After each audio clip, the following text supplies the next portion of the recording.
தாவேக அரசின் முதல் சட்டப்பேரவை கூட்டத்தொடர் தமிழ்த்தாய் வாழ்த்துடன் தொடங்கியது. தமிழ்த்தாய் வாழ்த்துக்கு பின் தேசிய கீதம் பாடப்பட்டது.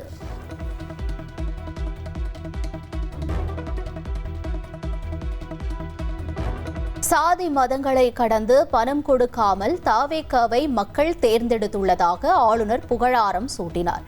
1967 அண்ணா, 1977 எம்ஜிஆருக்கு பிறகு 2026 வரலாற்று புரட்சி நடந்துள்ளதாக குறிப்பிட்டார். 74 ஆண்டுகால தமிழக அரசியல் வரலாற்றில் கண்டிராத ஆட்சியிலும் பங்கு, அதிகாரத்திலும் பங்கு என்பதை செய்து காட்டிய கூட்டணி ஆட்சி தத்துவத்தின் இலக்கணமாக திகழ்கிறது தாவேக அரசு என்று கூறியுள்ளார். Since India attained independence, Karaganagar Anna in 1967 and Purachi Talivar MGR in 1977 ushered in great revolutions in the politics of Tamil Nadu. On similar lines, in 2026, the Honorable Chief Minister of Tamil Nadu has single-handedly brought about a great historic revolution. தமிழகத்தில் இருமொழி கொள்கைகள் என்பதில் தமிழக அரசு உறுதியாக உள்ளதாக ஆளுநர் உரையில் தெரிவிக்கப்பட்டுள்ளது. மும்மொழி கொள்கையை காரணம் காட்டி மத்திய அரசு நிதி மறுப்பது ஏற்புடையது அல்ல என்றும் குறிப்பிடப்பட்டுள்ளது. And only two languages, Tamil and English, should be taught. From then until now, two-language policy has been adopted in Tamil Nadu. This government will continue to follow this policy since the two-language policy is one that people of Tamil Nadu have accepted. மத்திய அரசிடமிருந்து தமிழகத்திற்கு கிடைக்க வேண்டிய நிதி பங்கீட்டை உறுதி செய்ய சட்டப்பேரவையில் சிறப்பு தீர்மானம் விரைவில் நிறைவேற்றப்படும். தமிழக அரசின் உரிமைகளுக்காக உச்சநீதிமன்றம் வரை சட்ட ரீதியாக போராட ஒரு தனி சிறப்பு சட்டக்குழு அமைக்கப்படும் என ஆளுநர் உரையில் தெரிவிக்கப்பட்டுள்ளது.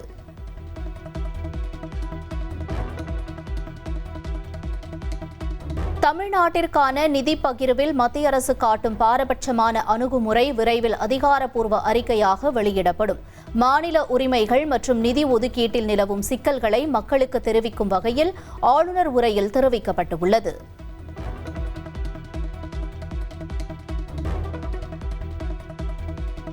தேசிய மக்கள் தொகை கணக்கெடுப்புடன் இணைந்து சாதிவாரி கணக்கெடுப்பையும் நடத்தி முடிக்க மத்திய அரசை தமிழ்நாடு அரசு வலியுறுத்தும்.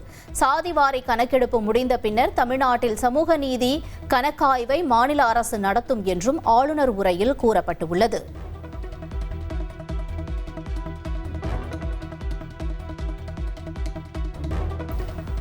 கர்நாடகாவில் மேகதாது அணை கட்டும் திட்டத்திற்கு தமிழக அரசு கடும் எதிர்ப்பு தெரிவிக்கும் என்றும் அதற்கான சட்ட நடவடிக்கை தொடரும் என்றும் ஆளுநர் உரையில் கூறப்பட்டுள்ளது.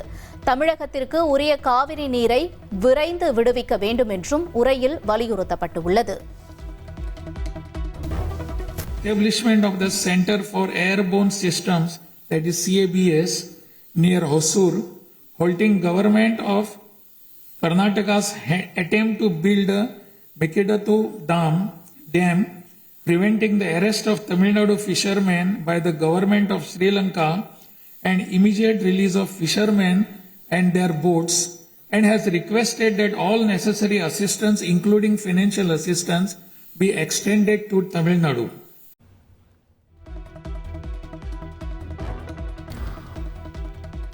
கல்வியை மாநில பட்டியலுக்கு கொண்டுவர மத்திய அரசுக்கு வலியுறுத்தப்படும் என ஆளுநர் உரையில் தெரிவிக்கப்பட்டுள்ளது. மீனவர் பிரச்சினைக்கு நிரந்தர தீர்வு காண உரிய நடவடிக்கை எடுக்க வேண்டும் என்றும் கூறப்பட்டுள்ளது. Issues such as NEET examination, imposition of the national education policy, and three-language formula have arisen consequent to education being in concurrent list of the Constitution. Therefore, this government will undertake all necessary efforts to move education from the concurrent list to the state list. கோயில்களின் நிர்வாகத்தை மேம்படுத்தும் வகையில் இந்து சமய அறநிலையத்துறையில் புதிய கட்டமைப்பு சீர்திருத்தங்கள் மேற்கொள்ளப்படும் என்று தெரிவிக்கப்பட்டுள்ளது. கோயில் சொத்துக்கள் மற்றும் வருவாய்கள் அனைத்தும் கணினிமயமாக்கப்பட்டு அதன் புனித நோக்கங்களுக்காக மட்டுமே பயன்படுத்தப்படுவது முழுமையாக உறுதி செய்யப்படும் என்றும் உரையில் கூறப்பட்டுள்ளது.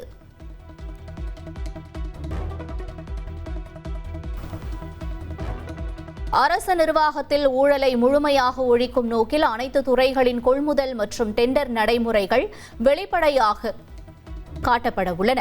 கடுமையான கண்காணிப்பின் கீழ் கொண்டுவரப்படும் டெண்டர் முறைகளில் இடைத்தரகர்களின் தலையீடுகள் இனி முற்றிலும் அகற்றப்படும் என்றும் ஆளுநர் உரையில் அறிவிக்கப்பட்டுள்ளது.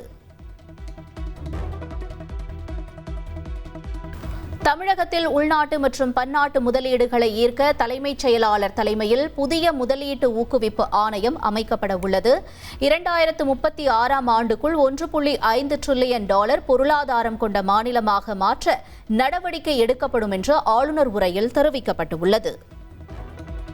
While maintaining continuity with the previous industrial policies, the government will notify a new industrial policy that considers the present and future requirements and offers special incentive schemes for domestic and global companies to make fresh investments in Tamil Nadu.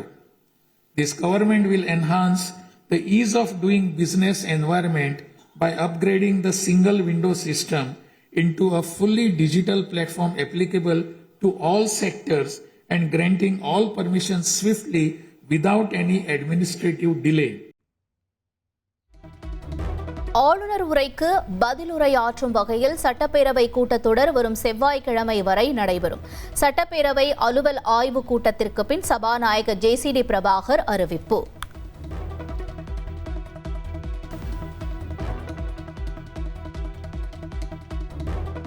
திமுகவின் திட்டங்கள்தான் ஆளுநர் உரையில் இருந்ததாக எதிர்க்கட்சித் தலைவர் உதயநிதி ஸ்டாலின் விமர்சித்துள்ளார். திமுகவின் திட்டங்களை முடக்கினால் கடுமையாக எதிர்ப்போம் என்றும் கூறியுள்ளார்.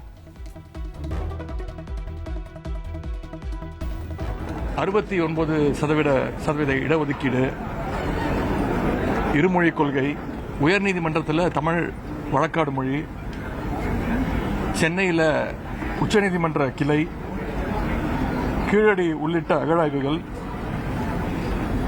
இந்தியாவிலேயே அதிகமாக நகர்மயமான மாநிலம் தமிழ்நாடு. இப்படி எங்களுடைய அரசினுடைய திட்டங்கள், சாதனைகள், கோரிக்கைகளை தான் மீண்டும் இவங்க படிச்சிருக்கிறாங்க. ஆளுநர் உரையில் தமிழக அரசின் புதிய திட்டங்கள், அறிவிப்புகள் ஏதும் இல்லை என அதிமுக பொதுச் செயலாளர் EPS விமர்சனம். குறுவை சாகுபடிக்கு மேட்டூர் அணை ஜூன் 12 திறக்கப்படவில்லை என்றும் குற்றஞ்சாட்டினார். ஒவ்வொரு துறைக்கும் என்னென்ன இவ்வளவு திட்டங்கள் எடுத்துக்கொள்ளப்படும் என்று அறிவிப்பு கொடுத்தாங்க. அந்த அறிவிப்பு இதில் இடம்பெறல. என்னென்ன மாவட்டத்தில் எந்தெந்த துறைக்கு என்னென்ன திட்டம் எடுத்துக்கொள்ளப்படும், அதற்கு என்ன நிதி ஒதுக்கப்படும் என்ற விவரங்கள்லாம் எதுவுமே இந்த ஆளுநர் உரையில் இடம்பெறல. தனது மகன் மிதுன் அரசியலுக்கு வரமாட்டார் என அதிமுக பொதுச் செயலாளர் எடப்பாடி பழனிசாமி திட்டவட்டமாக தெரிவித்துள்ளார். அதிமுகவின் அடிப்படை உறுப்பினராக மட்டுமே மிதுன் உள்ளதாகவும் அவர் எந்த ஒரு நிர்வாக பொறுப்பிலும் இல்லை எனவும் விளக்கமளித்துள்ளார்.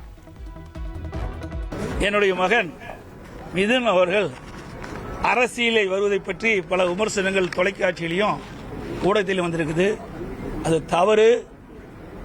என்னுடைய மகன் மிதுன் அனைத்து இந்திய அண்ணா திராவிட முன்னேற்ற கழகத்தில் அடிப்படை உறுப்பினராக மட்டும்தான் இருக்கின்றார். கட்சியில் எந்த பதவியிலும் இல்லை என்பதை திட்டவட்டமாக தெரிவித்துக் கொள்கின்றேன். என்னுடைய மகன் அரசியலுக்கு வரமாட்டார். மொத்தம் உள்ள 42 MLAக்களில் 27 அதிமுக சட்டமன்ற உறுப்பினர்கள் மட்டுமே அவை நடவடிக்கையில் பங்கேற்றனர். CV சண்முகம் உள்ளிட்ட 15 பேர் கூட்டத்தொடரில் பங்கேற்கவில்லை.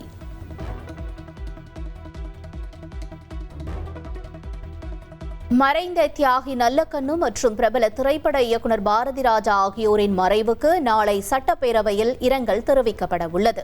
பிரபல திரைப்பட தயாரிப்பாளர்கள் RB சௌத்ரி மற்றும் K ராஜன் ஆகியோருக்கும் பேரவையில் இரங்கல் குறிப்பு வாசிக்கப்பட உள்ளது. பங்களிப்பு ஓய்வூதிய திட்டத்திலிருந்து அரசு ஊழியர்களுக்கு இடைக்கால நிவாரணம் வழங்குவதற்கான அதிகாரப்பூர்வ அரசாணையை தமிழ்நாடு அரசு பிறப்பித்துள்ளது. ஓய்வூதிய திட்டத்திற்கு இன்னும் முழுமையான விதிகள் வகுக்கப்படாததால் கடைசியாக பெற்ற ஊதியத்தில் 30% வரை நிவாரணமாக அறிவிக்கப்பட்டுள்ளது. கேரள மாநிலத்தின் திருச்சூர் மற்றும் கண்ணூர் மாவட்டங்களில் ஒரே நாளில் 12 பேருக்கு ஷிகல்லா தொற்று உறுதி செய்யப்பட்டுள்ளது. வேகமாக பரவி வரும் பாக்டீரியா தொற்றை கட்டுப்படுத்த சுகாதாரத்துறையினர் தீவிர தடுப்பு நடவடிக்கைகளை மேற்கொண்டுள்ளனர். உணவகங்கள் மற்றும் வணிகங்களில் உணவுகளை கையாள இனி துருப்பிடிக்காத கத்திகளும் வெட்டும் கருவிகளை மட்டுமே பயன்படுத்த வேண்டும். உணவில் துரு போன்ற ஆபத்தான நச்சுக்கள் கலப்பதை தடுப்பதற்காக இந்திய உணவு பாதுகாப்பு ஆணையம் அதிரடி உத்தரவு.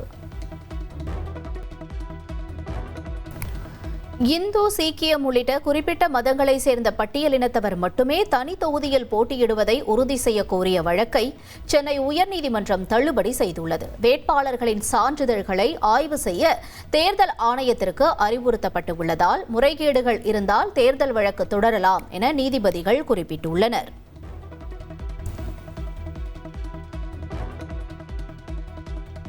ஒட்டன்சத்திரம் அருகே வீட்டின் மின்சாரத்தை துண்டித்து மூதாட்டியின் வாயை பொத்தி நகை பறிப்பு. நள்ளிரவில் தனியாக இருந்த மூதாட்டியிடம் கைவரிசை காட்டிய முகமூடி கொள்ளையன் குறித்து போலீசார் தீவிர விசாரணை.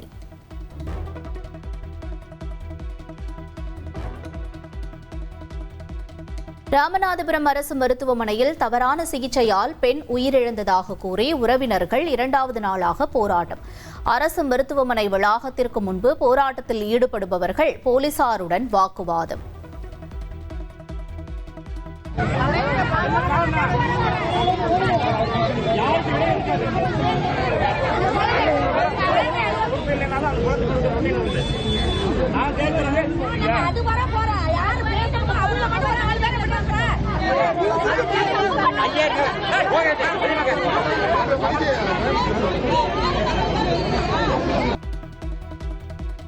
அமெரிக்கா மற்றும் ஈரான் இடையேயான போரை முடிவுக்கு கொண்டுவரும் வரலாற்று சிறப்புமிக்க 14 அம்ச அமைதி ஒப்பந்தம் அதிகாரப்பூர்வமாக கையெழுத்தாகியுள்ளது.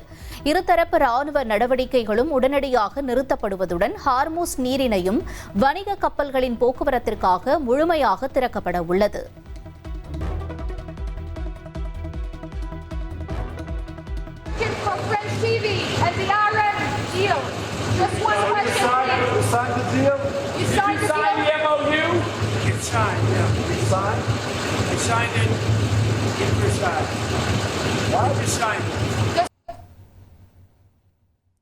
அமைதி ஒப்பந்தம் கையெழுத்தானதால் சுமார் 110 நாட்களுக்கும் மேலாக நீடித்த ஈரான் அமெரிக்கா போர் முடிவுக்கு வந்தது.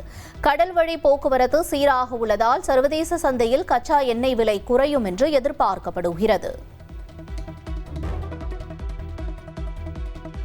ஈரானுடனான வரலாற்று ஒப்பந்தத்தில் கையெழுத்திட்ட ட்ரம்ப் இந்த அமைதி பாதை எளிதாக இருக்கவில்லை என உருக்கமாக தெரிவித்துள்ளார்.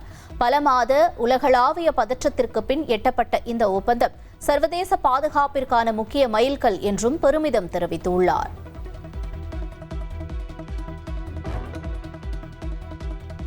அணுசக்தி விவகாரங்கள் குறித்து பின்னர் விவாதிக்கப்படும். அமெரிக்காவுடனான போர் நிறுத்த ஒப்பந்தத்தை தொடர்ந்து ஈரான் அறிவிப்பு.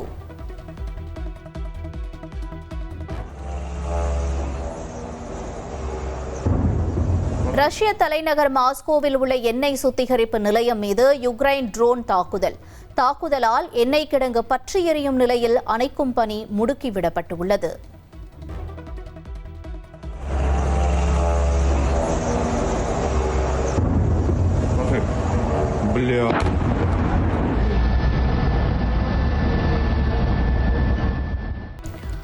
உலகக்கோப்பை கால்பந்து தொடரில் போர்ச்சுகல் காங்கோ இடையேயான போட்டி டிராவில் முடிந்தது. ரொனால்டோ கோல் அடிக்காமல் ஏமாற்றிய நிலையில் உலகக்கோப்பை வரலாற்றில் காங்கோ அணி முதல் புள்ளியை பெற்று சாதனை.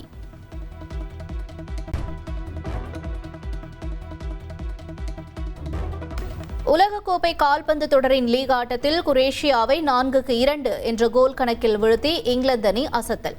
தொடக்கம் முதலே ஆதிக்கம் செலுத்திய இங்கிலாந்து அணி வீரர்கள் நடப்பு தொடரில் முதல் வெற்றியை பதிவு செய்து அபாரம். உலகக்கோப்பை கால்பந்து போட்டியில் உஸ்பெகிஸ்தான் அணியை 3-1 என்ற கணக்கில் வீழ்த்தி கொலம்பியா அணி அதிரடி வெற்றி பெற்றுள்ளது. மைதானத்தில் கொலம்பியா அணி வீரர்களின் ஆட்டத்தை கண்டு ரசிகர்கள் உற்சாகம்.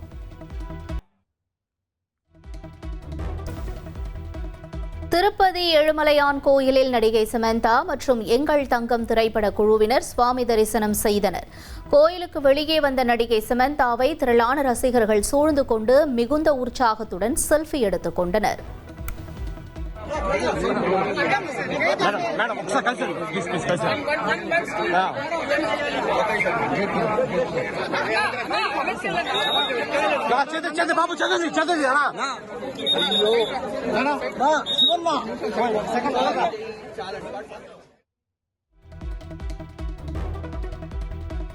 லாஸ் ஏஞ்சல்ஸ் நகரில் பிரம்மாண்ட சேமிப்பு கிடங்கில் பயங்கர தீ விபத்து. நச்சு அமோனியா வாயு காற்றில் கலந்து வரும் நிலையில் ஹெலிகாப்டர்கள் மூலம் அணைக்கும் பணி தீவிரம்.